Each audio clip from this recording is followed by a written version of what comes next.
The Andor series is finally here, and with a mighty 3-episode premiere, so here is my breakdown, recap, Easter egg and references that I found despite being told that there is none in the entire series, theories for episode 4, ending of episode 3 explained, small review, and more for episode 1, 2 and 3 of Cassian Andor. I've got some stuff in here that I'm yet to see any other channel mention, so pat myself on the back for that. And let's get started from the start. Episode 1 opens up with Cassian walking through a very Star Wars-esque alleyway.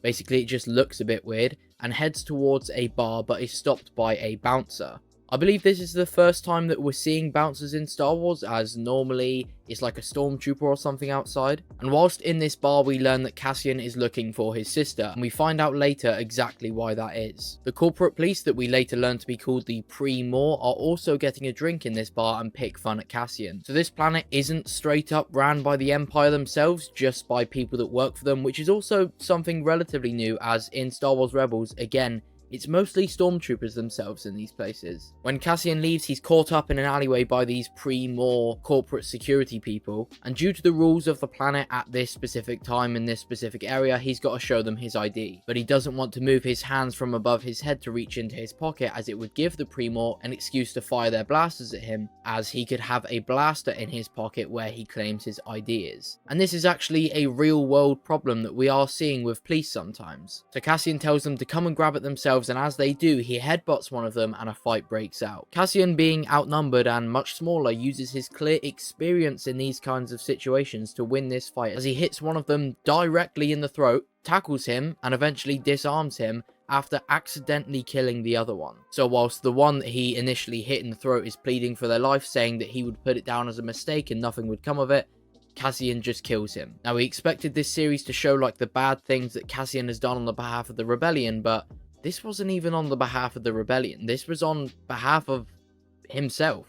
Anyway, he quickly leaves the planet on his ship that looks a lot like a Y-Wing, at least from behind, because of the two, like, engines, but the front of it is very bulky and very different to a Y-Wing, and I believe this is a new design of ship. We then get to planet Ferrix, where Cassian is heading back to, and we're introduced to B2EMO, which is Cassian Andor's droid. These weird-looking creatures run past him, one urinates on him, and just like R2-D2, BB-8, and all the other droids that we know and love throughout Star Wars, B2 shocks him, which is just very, very in character of little droids like this. Cassian goes to sleep, and just as if we were watching the Book of Boba Fett, we get a flashback whilst the main character is unconscious. Young Cassian sees a ship get shot down from the skies, and this is around the Clone Wars time, so maybe that's the cause of the crash, but it doesn't quite line up. Cassian is 26 in Rogue One, so at the end of the Clone Wars he was 7, and he looks a little bit older than that in the flashback, maybe 11 or 12. So I'm going to guess this is a few years after the war, but then the Republic is mentioned later, so it's all a bit confusing because obviously the Republic doesn't exist after the Clone Wars. So I'm going to put it down to the people still calling the Empire the Republic, because the transition between the two was relatively recent. It makes a lot of sense because later in episode 3, when Marva, Cassian Andor's adopted mother, saves Cassian, she does it because she thinks the Republic would kill him, which sounds much more Imperial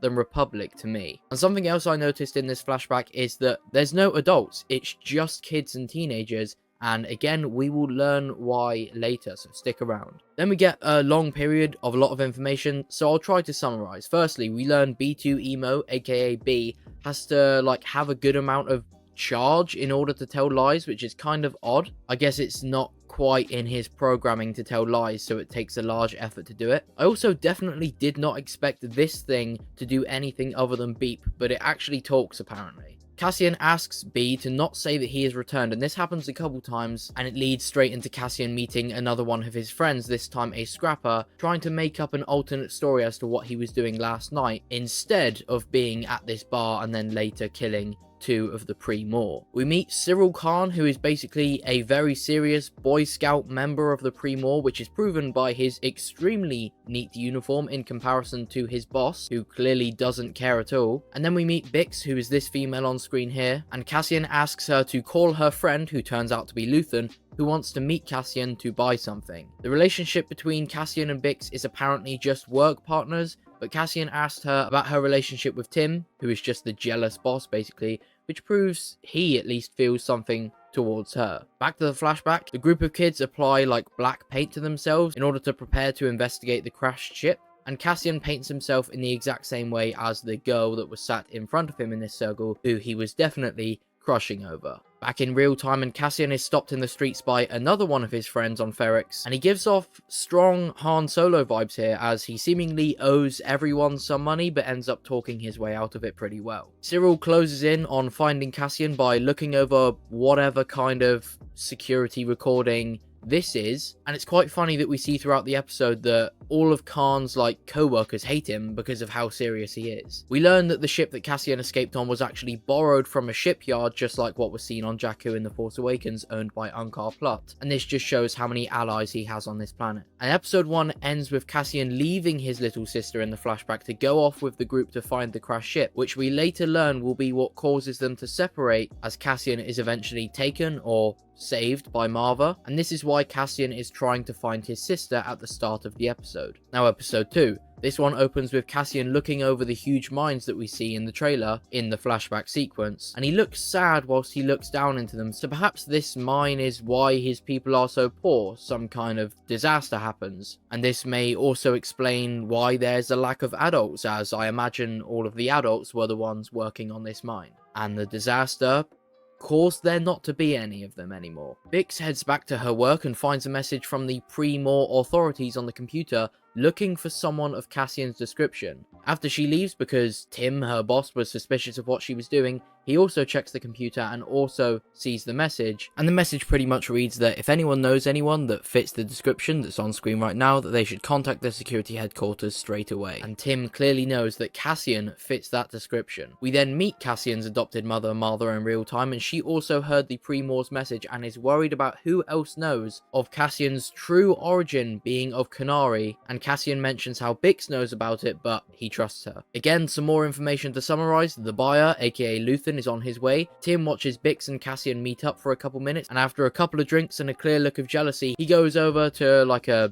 phone booth to contact the pre-Maw, telling them about Cassian. Bix then visits Tim late at night and some stuff happens. The pre-Maw prepared to head to Ferrix, and Cassian gets the part that he's selling, which is known as a Star Path unit, and we learn more about exactly what that can do later on and why it's worth so much money. We also then get a look at Cassian's blaster, and although it's not the exact same, it does remind me of the like square ones that the Mandalorians have in the Clone Wars, because it's just a bit more bulky and a bit less round than a normal blaster. We then see Luthen as he lands his ship far away from the main town of Ferrix, as nowhere else is safe. Being a rich man from Coruscant, as we know from the shots we see in the trailer, I imagine his ship is very, very expensive and therefore subject to thieves, especially on this planet. We then see Coffee in Star Wars for the first time, or the Star Wars equivalent, after Bix wakes up to seeing Tim just staring at her in her sleep. He's a bit of a weird guy. It would be really unfortunate if something terrible was to happen to him in episode 3. I guess we will have to wait and see if anything happens. We see in Cassian's room at Maarva's house there's a Bantha toy as well as his old staff, which is seen throughout the flashbacks, and the fact that he has like a toy of something in universe is a callback to Rogue One, which is obviously Cassian's first appearance, where Jyn Erso had a toy of a stormtrooper. In the flashback, the group reaches the crashed ship site and we see gas leaking from it. After a small fight where a man laying unconscious regains consciousness and shoots Cassian's crush, then gets about 100 darts shot into him, we learn the mines on Kenari that Cassian was looking into earlier were Imperial, and a disaster occurred there said to have killed everyone involved. Hence why Cassian looked upset looking into them earlier, and now there are no adults. So I was right earlier, and although I've obviously filmed this after watching all 3 episodes, I did make that prediction in my notes as I was watching the episode. I promise. We cut to the pre-Maw on their way to Ferrix in hyperspace, and Cyril Khan, who's clearly never stepped foot outside of the headquarters, gives an absolutely terrible speech, and is clearly incredibly nervous, socially awkward, and definitely nothing like me. Not at all.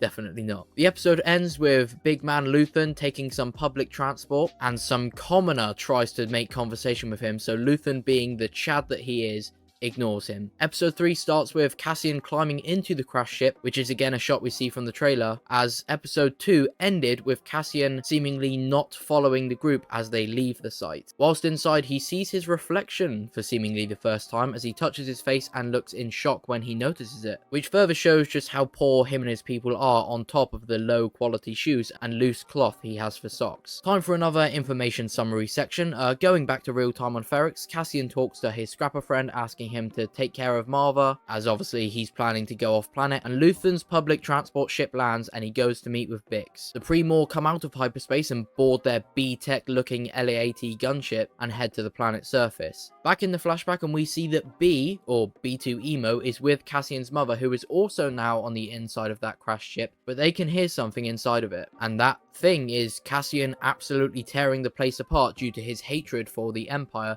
caused by the mining accident. Marva says how the Republic would be on their way by now, and she wants to save Cassian before they arrive because she believes that they would end up killing him. So she knocks him unconscious and takes him with her. I mentioned earlier how this is definitely the Empire, not the Republic, given the time period, and the Republic are meant to be the good guys. So yeah, it's the Empire, not the Republic, just remember that. Back to her in real time, the Pre-Maw arrive at her door knowing that she's related to Cassian, and they walk in, tearing the place apart, looking for Cassian or clues to where Cassian is, and Cassian ends up speaking to B over the comlink, and the Pre-Maw can obviously hear Cassian talking, and they use this to track his location. This reminds me a lot of Anakin contacting R2 over a comlink in Revenge of the Sith when he's trying to hide from super battle droids on General Grievous's ship at the start of the movie. Luthen finds Cassian, and Cassian asks for 40,000 credits for his untraceable Starpath unit, which gives the ability to track every Imperial coordination for 9 radial parsecs, whatever that means. To give light on how much 40,000 credits actually is, earlier the commoner that Luthen was with on the public transport complained how 60 credits was a lot to park your ship. So 40,000 isn't quite 40,000 pounds or dollars, but it is still quite a lot of money. Bix is then warned about the Pre-Maw's arrival on Ferrix and figures out that they are only here because someone must have ratted out Cassian, and quickly realizes that it must have been Tim who did that, as she is one of the few people that Cassian could have told about his true planet of origin, and he's the only person that she told. Cassian explains to Luthen exactly how he managed to take the unit from the Empire for an extra 1,000 credits, because Luthen is very much interested for a reason that we will discover later, and Cassian states how it was simply just by acting like he belongs. Because of how fat and satisfied the Empire are, they'd never expect someone like him to end up inside their house. The line that you've heard from pretty much every trailer for the show. And then Luthen monologues about the Empire, how arrogant they are, how their days will end, how he'd be hung if he was caught with this part, and then asks Cassian, isn't that what they did to his father, as Cassian draws his blaster on him. Luthen says he came here looking for something more than just the Starpath unit, and asks Cassian to come with him. He says that he knows him, he knows that he killed the Pre-Maw, so he won't be sticking around and he does need to leave.